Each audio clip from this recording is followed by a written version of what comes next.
चलिए आज हम लोग देखेंगे इनकम टैक्स के बारे में।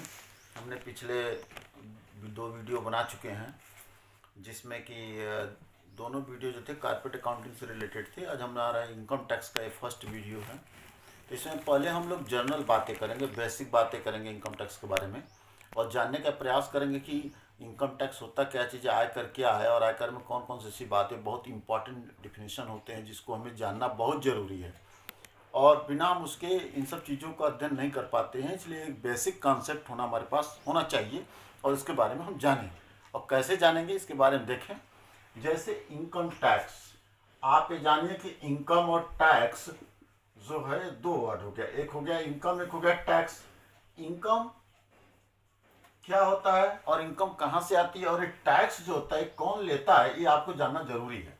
टैक्स जो होता है गवर्नमेंट लेती है, एक गवर्नमेंट लेती है। और टैक्स किससे लेती है यार? गवर्नमेंट पब्लिक से लेती है। पब्लिक मीन्स क्या होता है? पर्सन। किससे लेती है? पर्सन से। ये जो पर्सन होते हैं ये लोग टैक्स पे ही होते हैं और जो टैक्स पे होते हैं पर्सन लोग इनकम को अर्न करते हैं। क्या करते हैं? आय को कमाते हैं। जब आय कमाते हैं तो कहते हैं ना, आय कमाओ और इस पे कर चुकाओ। ये एक प्रकार से हो जाता है। तो इनकम टैक्स यानी जहां पे इनकम अर्न होती है उसी जगह टैक्स लगता है। तो यह इनकम जो टैक्स है, जो आयकर है, ये आयकर कब लगता है, किसके ऊपर लगता है, कैसे लगता है, कैसे चार्जेबल होता है, कौन लोग पेई होते हैं, कौन लोग नहीं होते, ये सबसे बड़ी महत्वपूर्ण इंपॉर्टेंट पॉइंट्स है। तो अब आइए, आय कमाओ और कर चुकाओ, ये महत्वपूर्ण एक अंदाज है। लेकिन इस अंदाज के अंतर्गत हमें ये ध्यान में रखना है कि आयकर वास्तव में कौन कौन लोग हैं जो कि इनकम को कमाते हैं और कौन टैक्स पे करते हैं। तो हमने बताया कि यहाँ व्यक्ति, एक पर्सन होता है, वो इनकम कमाता है। पर्सन कौन होते हैं? पर्सन किसको माना जाता है? यानी प्रकार से पर्सन देखा जाए तो कई प्रकार के होते हैं व्यक्ति। लेकिन यहाँ व्यक्ति कई प्रकार के होते हैं। तो किसी लोग से पूछे व्यक्ति कितने प्रकार के होते हैं तो अपना एक लड़के से ऐसे पूछ बैठे तो उन्होंने कहा कि लंबा होता है, मोटा होता है, चौड़ा होता है, नाटा होता है, भाटा होता है। ये सब नहीं, व्यक्ति जो टैक्स पेई होते हैं, टैक्स पेई के जो व्यक्ति होते हैं, कौन कौन लोग जो टैक्स पेई होते हैं वे पर्सन के नाम से जाने। जिसमें आता है इंडिविजुअल। इंडिविजुअल आपको हो गया एक व्यक्ति। एचयूएफ, एचयूएफ का मतलब होता है हिंदू अनडिवाइडेड फैमिली। इसको बोलते हैं हिंदू अनडिवाइडेड फैमिली। इसके बाद आपको होता है एसोसिएशन ऑफ पर्सन और RBOI, बॉडी ऑफ इंडिविजुअल। इसको बोलते हैं association of person, association of person या body of individual, body of individual. ये सब होते हैं। इसके बाद है फर्म और इसके बाद है कंपनी। ये लोग क्या होते हैं? एक प्रकार से व्यक्ति होते हैं और यही लोग टैक्स पे होते हैं। और ये लोग क्या करते हैं? बिजनेस करते हैं, व्यापार करते हैं, पैसा करते हैं, जो भी करते हैं, अर्निंग करते हैं, उस अर्न पे भी लोग टैक्स देते हैं। तो ये जो व्यक्ति होता है अर्न कमाता है। तो अर्न जो ये कमाता है, इसके क्या अर्न के सोर्सेज हैं, कहाँ कहाँ से पैसा कमाता है। तो पैसा कमाने के जो सोर्सेज होते हैं या सोर्सेज ऑफ इनकम कह सकते हैं, जो आय होते हैं, आय के क्या साधन हो सकते हैं। तो आय के साधन के तरीके अगर हम आयकर में पढ़ेंगे इनकम टैक्स में तो 5 साधन बताए गए हैं। पहला वेतन से आय, इनकम फ्रॉम सैलरी हम देखेंगे, income from salary. Income from house property, मकान संपत्ति से आय पढ़ेंगे। Income from business profession, business profession से इनकम कमाते हैं। इसके बाद इनकम फ्रॉम कैपिटल गेन, पूंजी लाभ होता है। और इनकम फ्रॉम अदर सोर्सेस, ये इनके आय के साधन हैं।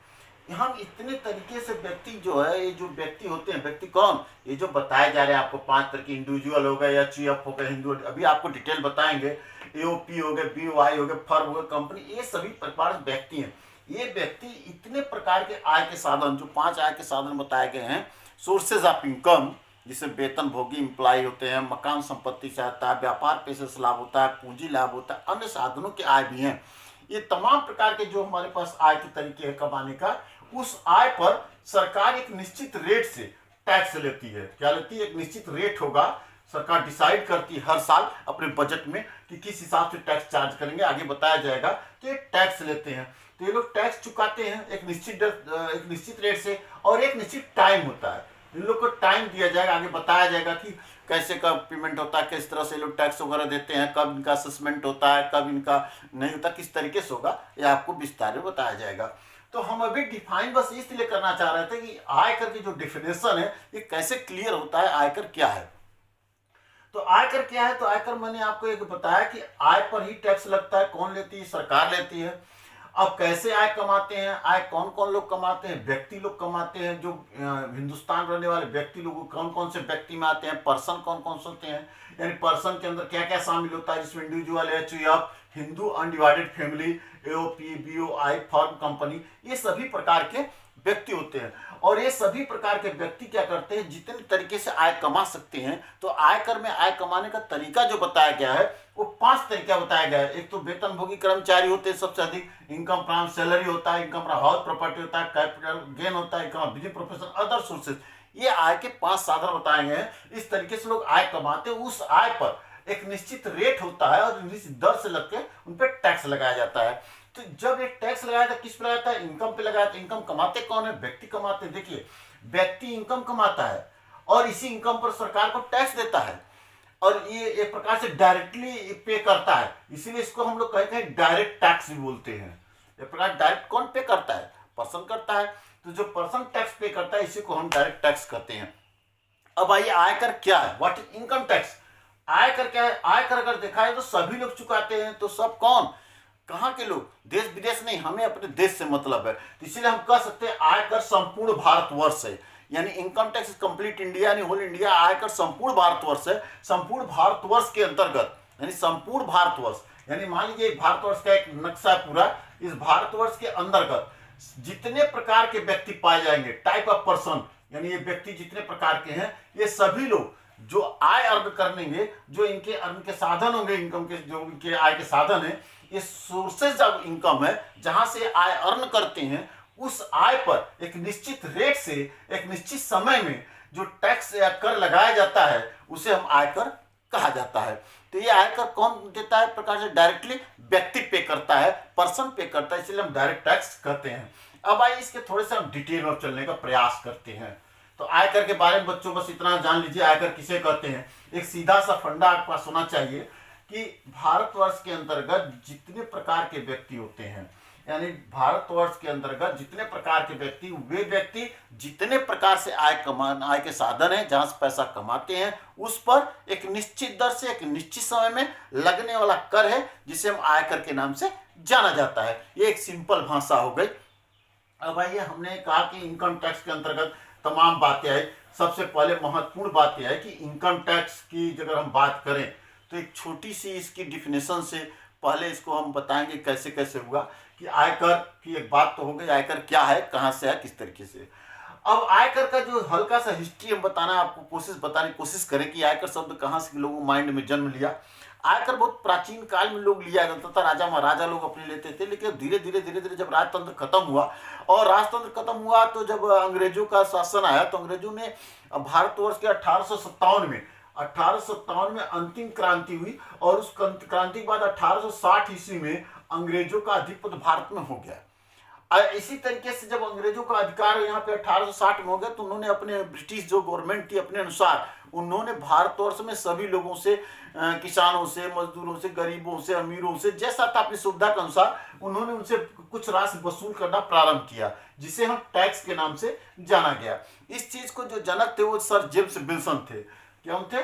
जेम्स विल्सन थे। इन्होंने 1860 ईस्वी में इसकी एक कानून बनाया, एक संविधान बनाया, कांग्रेस थे, और उन्होंने अपने अनुसार बनाया कि जो भारत में नुकसान हुआ है हम इसकी भरपाई कैसे करें, इसका किस तरह से पूर्ति किया जा सके, और उसके अंतर्गत कैसे हम भारत को डेवलप कर सके, यह एक दिया गया फंडा। लेकिन एक्चुअली ऐसा नहीं हुआ। उन्होंने पैसा भारतवर्ष में जो वसूली किया उससे वे अपना विकास किए, और भारत की आज़ादी के तक ही वो सारा पैसा लोग अपने हिसाब से एडजस्ट करते चले गए। लेकिन इस चीज़ को हम लोगों ने कई बार झेला और देखा, लेकिन लगभग जैसे जैसे अंग्रेजी हुकूमत आई, तमाम प्रकार के विचारधारा आई, संशोधन हुए, तमाम प्रकार कानून बने, विधान बने, विधायिका बनी, हर तरह से सब लोग अपना रूल अपने हिसाब से बनाते चले गए विधान में। लेकिन एक प्रकार से इसका सही रूप से स्वरूप जब भारत आज़ाद हुआ तो 1860 के बजाय 1960 ईस्वी में, एक दशक के बाद, 1960 ईस्वी में भारतवर्ष में इस पर विचार किया गया और 1959 में एक कमेटी अपनी रिपोर्ट दी जो इसके लिए बनाई गई थी और उन्होंने अपनी रिपोर्ट प्रस्तुत करने के बाद 1961 ईस्वी में इसकी रचना की गई और 1962 में कंप्लीट हुआ। लेकिन इसीलिए 1961 में जब इसकी रचना स्टार्ट की 62 में कंप्लीट हुआ तो इनकम टैक्स एक्ट यानी जो एक्ट है यह 1961 के नाम से जाना गया।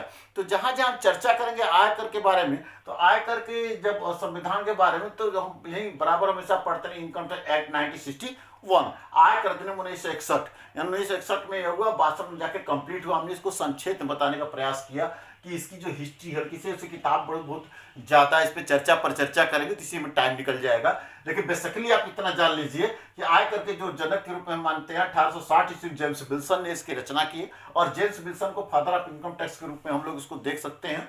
और लेकिन इसकी सही रूप से मूल रूप जब भारत स्वतंत्र हुआ उसके बाद 1960 ईस्वी में इसकी एक अलग ढंग से इसकी रचना के लिए एक नींव डाली गई। 1961 में इसका संविधान बनाया गया और 1962 में कंप्लीट हुआ। इसलिए आयकर अधिनियम 1961 के नाम से हमारा चर्चित रहेगा।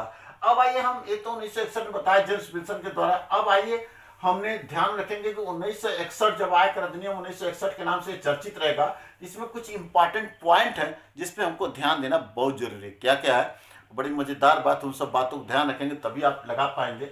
सबसे पहले मैंने कहा कि इसकी जो मेन पॉइंट है इनकम कमाता कौन है, पर्सन।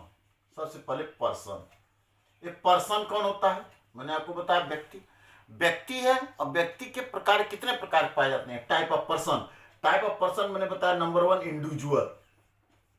इंडिविजुअल का अर्थ होता है जो हम लोग अलग अलग तरीके से लोग अपना इनकम कमाते हैं। सब लोग अपने अपने इनकम के रिस्पॉन्सिबल हैं, अपने अपने इनकम का हिसाब किताब रखते हैं, अपना अपना टैक्स पे करते हैं, ये इंडिविजुअल के रूप में आ जाता है। दूसरा आता है कि एचयूएफ का मतलब होता है हिंदू अनडिवाइडेड फैमिली। हिंदू का मतलब हिंदू जाति से नहीं है, यहाँ हिंदू का अर्थ हिंदुस्तान से है। कुछ लोग कंफ्यूजन होते हैं हिंदू अनडिवाइडेड फैमिली, हिंदू अविभाजित परिवार, यानी कि हिंदू शब्द जो लगाए वह हिंदुस्तान से है, यानी हिंदुस्तान का ऐसा परिवार जिसका विभाजन न हुआ। घर का मुखिया, सब लोग अपना अपना इनकम कमाते, घर में एक मुखिया के हाथों में आता, मुखिया उसका हिसाब किताब रखता है, वो अपने आय का ब्यौरा देता है, उसे हिंदू अनडिवाइडेड फैमिली, हिंदू अविभाजित परिवार, यानी एक ही ब्लड ग्रुप का परिवार हो, एक ही मतलब कि उसकी अपने मतलब कि परिवार के अंदर शामिल हो। जो घर का मुखिया है वो टैक्स पे ही होता है, वो अपना जो टैक्स वगैरह देता हो, आय व्यय का ब्यौरा देता हो, उसे हम कहते हैं हिंदू अनडिवाइडेड फैमिली। हिंदू का मतलब हिंदू जात से नहीं है, हिंदू का अर्थ हिंदुस्तान से है। हिंदुस्तान का ऐसा परिवार जिसका बिग टर्न न हो और जिसका कंबाइंड फैमिली हो, उसके घर का मुखिया हो, एक ही ब्लड ग्रुप के हों, ऐसे लोग अगर हैं तो वो लोग हिंदू अविभाजित परिवार के अंतर्गत आते हैं।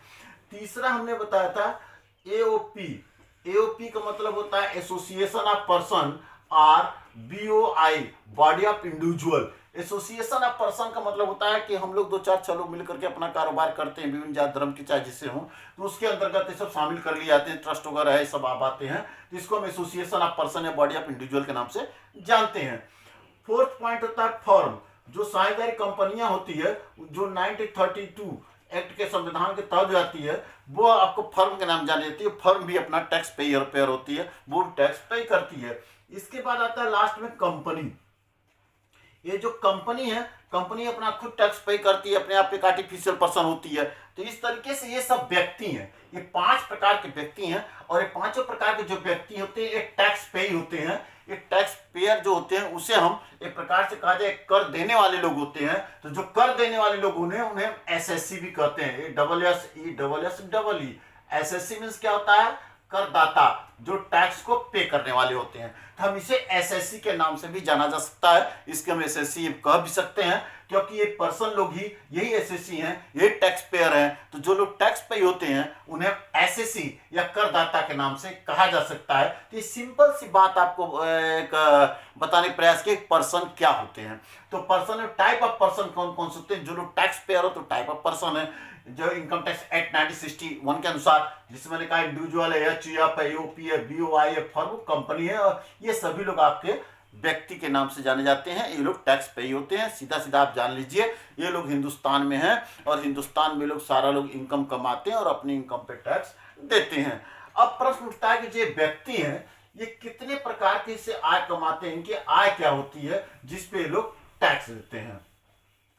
अब हम बात करेंगे इनकम की बात। इनकम में कोई भी व्यक्ति है, वो जो व्यक्ति है, पर्सन है, वो पर्सन कहाँ से इनकम अर्न करता है, उसके क्या एरिया होते हैं जो इनकम कमाने के। तो यहाँ पे इनकम टैक्स देखेंगे, तमाम प्रकार के उसमें लाभ, लाभांश वगैरह, स्वैच्छिक चंदे वगैरह, ये सभी आय के अंदर शामिल होते हैं। लेकिन इसी को हम एक एरिया बांट रखेंगे, सोर्सेज बांट रखेंगे, जो आय के साधन है कितने प्रकार से बांटा गया इनकम टैक्स में, वो बताया गया है। तो नंबर 1 होता है income from salary. Income from salary बच्चों, इनकम फ्रॉम सैलरी। दूसरा होता है इनकम फ्रॉम कह सकते हैं हाउस प्रॉपर्टी, हाउस प्रॉपर्टी। फिर इसके बाद थर्ड होता है income from business profession, income from business profession, व्यापार पेशे से लाभ। फिर इसके बाद होता है fourth capital gain, income from capital gain कर सकते हैं, पूंजी लाभ। फिर इसके बाद लास्ट होता है income from other sources, income from other sources, अन्य साधनों से आय। आय के 5 साधन बता रहे हैं, एरिया बता रहे हैं, सैलरी है, house property, business profession, capital, other sources, ये सभी को हम इनकम के नाम से जाने जाते हैं। तो जब टोटल इनकम एक जगह इकट्ठा हो जाती है, सारी इनकम एक साथ आ जाता है, इसको हम बोलते हैं ग्रास टोटल इनकम। क्योंकि व्यक्ति क्या करता है, ये जब जोड़ दिया जाता है तो उसको हम एक इनकम बोला था, ग्रास टोटल इनकम। हम यूं कह सकते हैं कि ग्रास टोटल इनकम क्या होता है, आपने देखा है sources of income. Grass total income का मतलब हम कह सकते हैं ग्रास टोटल इनकम।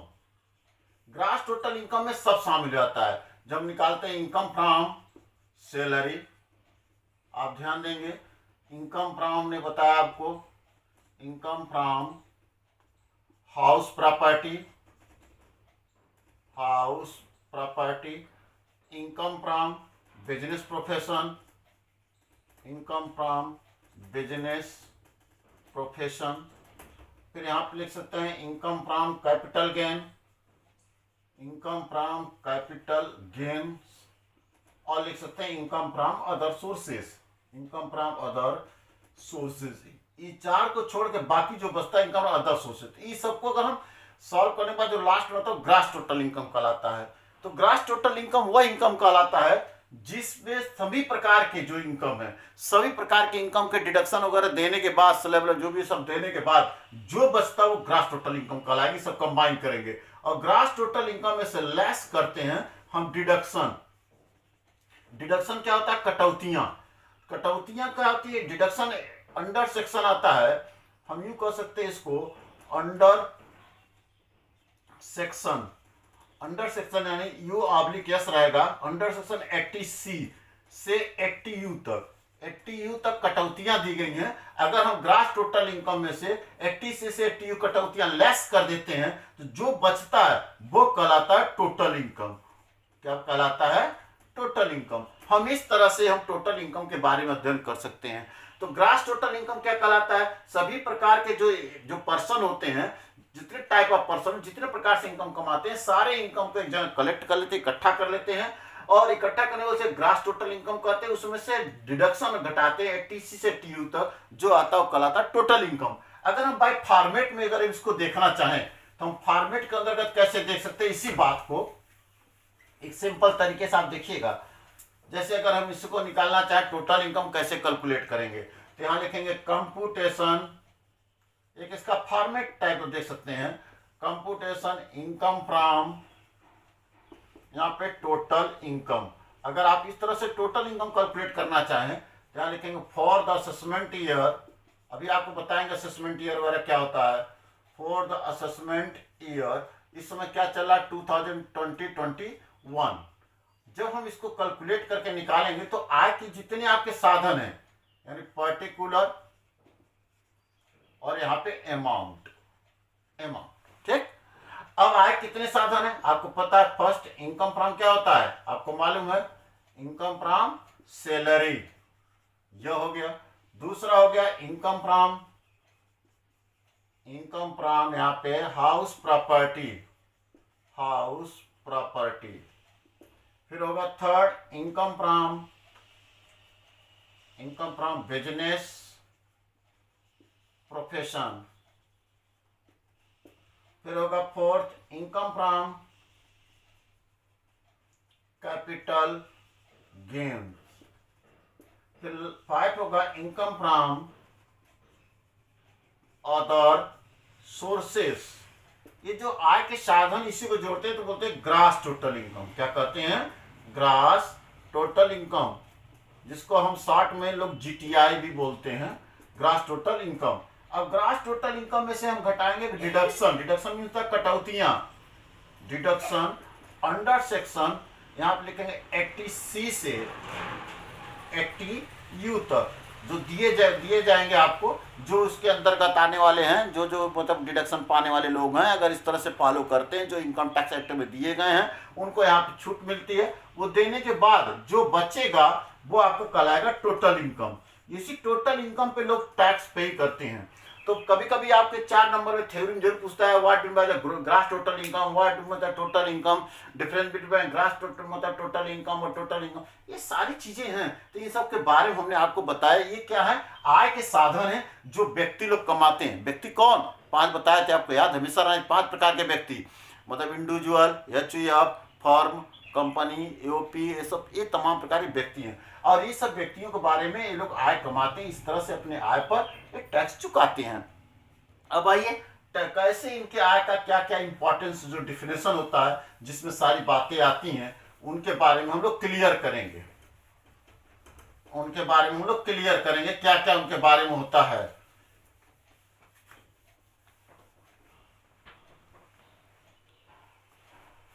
तो अब देखिए हम कैसे कैलकुलेट करेंगे इनकम टैक्स के बारे में। इनकम टैक्स के बारे में जो कैलकुलेट करेंगे तो वहां पे ध्यान रखते सब कौन कौन से इंपॉर्टेंट डिफिनेशन वो ध्यान में रखेंगे। सबसे पहला जो पॉइंट आता है, मैंने कहा डिफिनेशन में पर्सन बारे में क्लियर कर दिया।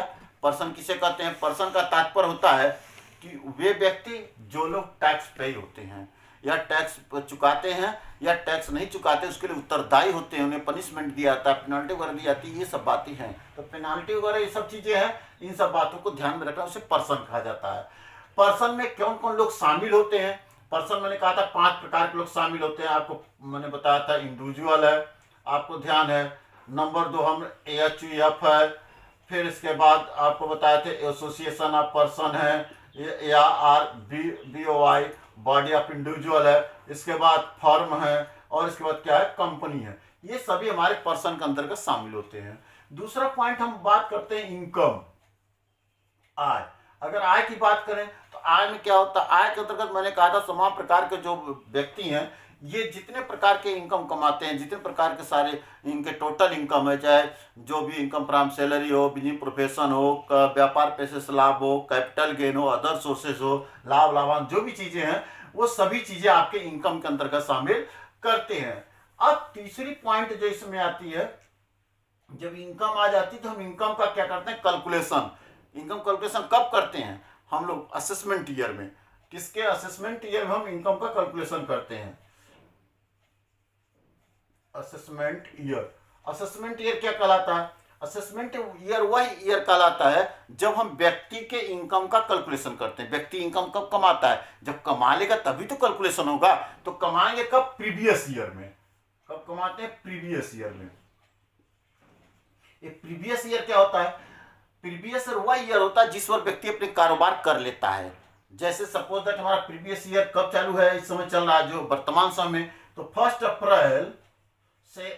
अप्रैल 2019 से 31 मार्च 2000 यहाँ पे 20, ये हमारा प्रीवियस ईयर है। जो इस समय चल रहा है ये हमारा प्रीवियस ईयर है। यानी जो हम इस वर्ष जो इनकम कमाए होंगे, और उसका कैलकुलेशन कब होता है? नेक्स्ट ईयर में। नेक्स्ट ईयर कैलकुलेशन होगा, तो नेक्स्ट ईयर इसका क्या होगा? नेक्स्ट ईयर यह होगा जिसको हम असेसमेंट ईयर कहते हैं। यानी 1 अप्रैल 2020 से 31 मार्च 2021, ये आपका असेसमेंट ईयर है। तो हम अब करें क्या? जब इस वर्ष इनकम कमाएंगे प्रीवियस ईयर में, 1 अप्रैल 2019-20 में हम कमाएंगे, तो इसका कैलकुलेशन हमारा 20-21 में होगा। क्योंकि 31 मार्च 2020 तक तो हमारे पास डिटेल हो आएगा, फिर उसके बाद ही ना कैलकुलेशन होगा कि हमारी आमदनी कितना हुआ, कितना नहीं हुआ, हमें कितना देना है, कितना नहीं देना है, क्या खर्च किए, क्या आय किए, सारा डिटेल तभी मिलेगा। और उसके बाद हम जो कैलकुलेशन जिस वर्ष करते हैं, यानी जो इनकम है जिसका हम कैलकुलेशन करते हैं, उसी कैलकुलेशन को हम असेसमेंट ईयर बोलते हैं, कर निर्धारण वर्ष। यानी कर निर्धारण वर्ष जो हमारा चल रहा है, जो 2020 और 21 है, यानी 1 अप्रैल 2020-2021 जो है, ये हमारा असेसमेंट ईयर है। असेसमेंट का मतलब हम लास्ट ईयर के यानी पिछले वर्ष के इनकम को इस वर्ष हम कैलकुलेट कर रहे हैं, उसका डिटर्मिनेशन कर रहे हैं कि हमको कितना टैक्स पे करना है।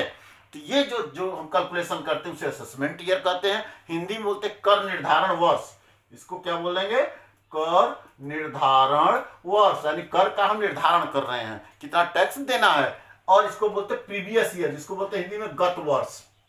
यानी गत वर्ष वह वर्ष कहलाता है जो कर निर्धारण वर्ष के ठीक पूर्व का, यानी इसके ठीक जो पहले की बात वर्ष होगी वो हमारा प्रीवियस ईयर कहलाएगी। एक प्रीवियस ईयर है, ये हमारा असेसमेंट ईयर। दोनों एकदम क्लियर होना चाहिए, आप पे कोई डाउट नहीं होना चाहिए कि असेसमेंट ईयर क्या है। असेसमेंट ईयर हमारा यह ईयर चल रहा है जिस वर्ष हम कर रहे हैं 2020 से और 2021। कभी कभी लोग पूछ लेते हैं कि क्या असेसमेंट ईयर आपका प्रीवियस ईयर माना जा सकता है किसी परिस्थिति में? हाँ, माना जाता है। अगर कोई ऐसा व्यक्ति हो जैसे 1 अप्रैल मतलब 2020 से 31 मार्च 2021 है, अब कोई अप्रैल या मई के महीना में आ गया और वो कारोबार किया और सितंबर अक्टूबर को समेट के जाना चाह रहा है, तो ऐसी स्थिति में हम उसी समय तत्काल उसको हम जो है कि असेसमेंट ईयर को प्रीवियस ईयर मान के उस पर कर लगा देंगे, टैक्स ले लेंगे। तो ऐसी स्थिति में हमारे इस तरह से अगर कोई आता है तो वो असेसमेंट ईयर भी हमारा प्रीवियस ईयर के रूप में हम उसको डिटर्मिनेशन करके टैक्स ले लेते हैं। इसीलिए कहा जाता है ना, आयकर संपूर्ण भारत वर्ष है। अब आइए हमारे दो बातें आगे, असेसमेंट ईयर क्या है, प्रीवियस ईयर है, ये आपको एकदम क्लियर हो गया होगा। अब इसके बाद की बात देखिए आगे क्या आता है। जब ये चीज हम कैलकुलेट करते हैं असेसमेंट ईयर प्रीवियस ईयर क्या होता है, तब असेसमेंट ईयर में हम करते क्या, प्रीवियस ईयर की इनकम गणना करते थे। इनकम क्या होता है, पर्सन के मैंने 5 प्रकार के मतलब कि 5 प्रकार के व्यक्ति बताए थे और इनकम के 5 प्रकार के साधन हैं। तो ये 5 प्रकार के जो व्यक्ति हैं, 5 प्रकार के मैंने बताया था, आपको याद है, जिसमें मैंने कहा था इंडिविजुअल है, यहाँ पे HUF है, फिर इसके बाद AOP बताए थे, RBOI बताए थे, फर्म बताए थे, कंपनी बताए थे।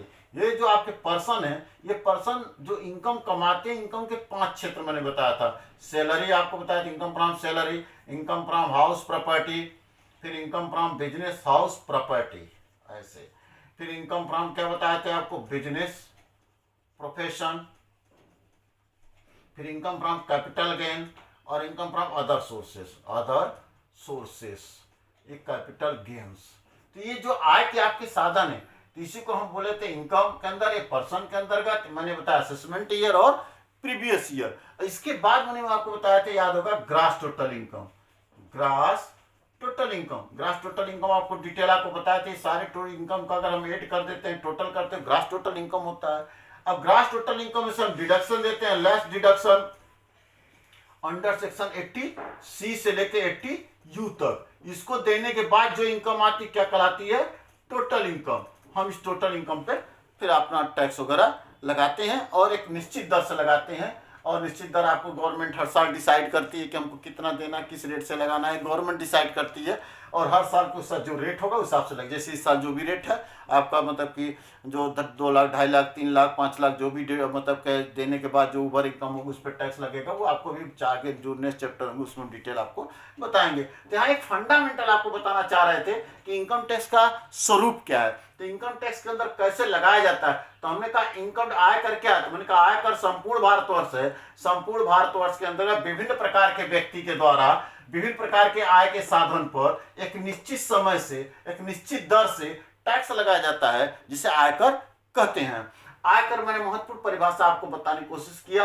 इनकम क्या है, फिर मैंने पर्सन क्या होते हैं, फिर मैंने टाइप ऑफ पर्सन क्या होते हैं, सोर्सेज ऑफ इनकम क्या होते हैं, ग्रास टोटल इनकम क्या होता है, टोटल इनकम क्या होता है, ये मैंने आपको बताने का प्रयास किया। अब इसी में हम लोग करते क्या कि मैंने कहा कि आयकर के इतिहास मैंने आपको संक्षेप बताया था कि आयकर क्या होता है। मैंने कहा 1860 ईस्वी में सर जेम्स विल्सन के द्वारा आयकर की प्रणाली और सिस्टम को बनाया गया। वो एक अंग्रेज थे, उन्होंने अपने हिसाब से बनाए थे और अर्निंग किए भारत में, और उसका अर्न का अपने हिसाब से लोगों ने एक्सपेंडिचर किया। लेकिन जब भारत आज़ाद हुआ स्वतंत्र होने के बाद और 1961 ईस्वी में नए सिरे से आयकर की रचना की गई, 62 में कंप्लीट हुआ, इसलिए आयकर संविधान 1961 के नाम से जाना जाएगा। कुछ और इसके टॉपिक हैं जिसके बारे में हम लोग जानना चाहेंगे, उसके बारे में आपको हम बताएंगे। तो यहाँ हमने क्या क्या आपको बताया, एक बार फिर आप ध्यान दीजिए। महत्वपूर्ण चीज मैंने आपको बताया, इनकम टैक्स क्या है, व्हाट इज इनकम टैक्स। दूसरा मैंने आपको बताया इसके अंदर डिफिनेशन, जो इंपॉर्टेंट डिफिनेशन थे, इंपॉर्टेंट डिफिनेशन मैंने आपको क्या क्या बताया। सबसे पहले हमने इनकम के बारे में आपको बताया, नंबर 2 आपको पर्सन के बारे में बताए, इसके बाद हमने आपको ग्रास टोटल इनकम के बारे में बताया, ग्रास टोटल इनकम। इसके बाद मैंने आपको बताया टोटल इनकम क्या होता है, और इसके बाद हमने आपको बताया असेसमेंट ईयर, असेसमेंट ईयर। इसके बाद हमने आपको बताया प्रीवियस ईयर, प्रीवियस ईयर। ये चीजें मैंने आपको इतना बताया। अब इसके बाद हम बताने जा रहे हैं एसएससी, ASSESSE। एसएससी मीन्स करदाता। करदाता कौन होता है, मैंने आपको बताया था, करदाता जो पर्सन होते हैं यही करदाता होते हैं, इसी एसएससी कहते हैं। एसएससी को आगे चलकर एक पढ़ेंगे डीम्ड एसएससी। डीम्ड एसएससी का मतलब यह होता है, अगर कोई करदाता है उसका जो उत्तराधिकारी होता है वो आपका डीम्ड एसएससी मान लिया जाता है, जो उसकी ओर से डिक्लेयर कर दिया जाता है कि वो मान लीजिए नहीं है तो उसकी तरह से कौन टैक्स पे होगा, कौन देख रहा है, तो सिर्फ डीम्ड एसएससी के रूप में ले लेते हैं। दूसरा होता है इसमें डिफॉल्ट एसएससी। एसएससी जो डिफॉल्ट होता है उसका मतलब क्या होता है, जैसे कोई एसएससी है वो अपना मतलब कि इनकम का जो है कि ब्यौरा करता है, अपना हिसाब किताब बनाता है, लेकिन वो समय से पेमेंट नहीं करता, नहीं दे पाता है, चूक कर जाता है। जब उसकी बारी आती है उसको अपना इनकम खुद ही नहीं इधर उधर रहता है, वो देने की मतलब स्थिति में नहीं रहता है, या बाद में गणना होती है लेट सवेर देता है या टीडीएस तरह करता है। तो उस तरह से होते हैं जो बाद में एक प्रकार से गवर्नमेंट का नुकसान करते हैं, लॉस का मतलब करते हैं। उस तरह से अगर कोई है बाद में उसको माना हुआ मतलब कि उसको डिफॉल्ट या चूक एसएससी मान लिया जाता है। तो इस तरह से आपके डिफॉल्ट एसएससी, तो इस तरह से हमारे एसएससी होंगे, डीम्ड एसएससी और डिफॉल्ट एसएससी। अब प्रश्न उठता है, जब हमने बताया एसएससी हमको क्लियर हो एसएससी कौन होता है, ASSE एसएससी करदाता। करदाता कौन, जो कर चुकाता है, यानी जो कर चुकाएगा, नहीं तो वो अर्थदंड सहने को तैयार, तो उसे हम एसएससी के नाम से जानते हैं। अब इसमें कुछ और पॉइंट आता है, जैसे tax planning. Tax planning, tax planning का मतलब क्या होता है, जो सरकार की बनाई हुई नियमावली होती है उस नियमावली को ध्यान में रखते हुए, जो सरकार ने अपना नियम बना दिया उसको नियमावली को ध्यान में रखते हुए कहीं सरकार के मतलब संवैधानिक चीज़ों पर किसी प्रकार कोई चोट न हो, और अपने हिसाब से कम हम दायित्व कितना मतलब कर का दायित्व कम किया जा सकता है, किस तरीके से कर सकते हैं, उसके संदर्भ में प्लान बनाते हैं, उसी को हम टैक्स प्लानिंग के नाम से जाना जाता है। यानी एक प्रकार से देखा जाए तो एक तंत्र है जिसके अंतर्गत रह करके सरकार के सारे नियमों को पालन करते हुए, सब कुछ ध्यान में रखते हुए, और उसके अनुसार अपना हम एक योजना बनाते हैं कि हमको कैसे टैक्स को प्रारूप में रह करके अपने हिसाब किताब को रखना है, व्यवस्था करना है, व्यवस्थित करना है, ताकि हमारे कम से कम उत्तरदायित्व बने टैक्स के प्रति। इस तरह का व्यवस्था अगर हम बनाते हैं तो उसे हम टैक्स प्लानिंग के नाम से जानते हैं। इसी में आता है tax avoidance. Tax avoidance, tax avoidance का मतलब क्या होता है, इसको बोलते हैं कर बचाव, हिंदी में बोलते हैं कर बचाव।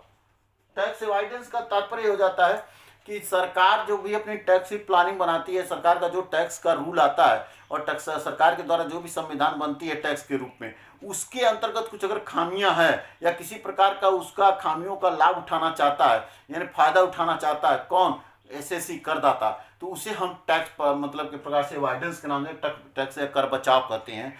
यानी आप सिंपल सा बच्चा ये समझ लीजिए कि अगर आप टैक्स के प्रति मतलब जो भी आप टैक्स सरकार को देना चाहते हो, लेकिन सरकार जो भी अपनी प्लान योजना बनाई है, अगर उसमें कोई खामियां वगैरह किसी प्रकार का कोई इसमें रह जाती, उस खामियों का लाभ अगर आप उठाते हो, यानी लाभ कौन उठाता है, एसएससी, तो उसे हम एक प्रकार से टैक्स मतलब के अवॉइडेंस या टैक्स बचाव, यानी प्रकार से कसते टैक्स के नियमावली में रहते हुए हम सरकार की तो मतलब कि सारे कारोबार सारा सिस्टम सरकार के अधीन में रहते हुए सारा काम करते हैं, और उसका अगर हम फायदा उठाते हैं और सरकार के जो तंत्र में जो भी नियमावली और तंत्र में जो भी कमियां पाई जाती है उसका अगर बेसिकली जो लाभ उठाते हैं उसे हम टैक्स अवॉइडेंस के नाम से जानते हैं।